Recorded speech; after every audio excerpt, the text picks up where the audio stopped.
ও মা সিন্দুরে কিছু খাই নাই টাকা দেস না মা পেটটা চু চু করতেছে জ্বলতেছে মা এ মা দিলি না গজব পড়বো গজব এর পেটে গরিব মানুষ ধরে টাকা চাইছে না খাইয়া আছে দিল না আল্লাহর গায়ে যাইবো না গজব পড়বো আল্লাহর গজব পড়বো।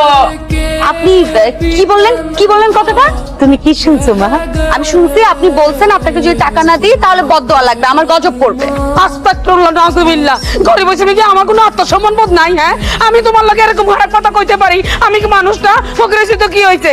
আমি আসলে মা কইছিলাম কি ওই যে মসজিদে গজল চলতে আছে, আহা কি সুমধুর গজল, প্রাণটা জুড়ে যায় মা গো। তুমি যদি শুনো তোমার কলজাটা জুড়ে দেবো। 10 টাকা দাও না, 10 টাকা দিলে 70 টাকা সোয়াব পাবে। আচ্ছা ঠিক আছে, থামেন, আমি দিচ্ছি।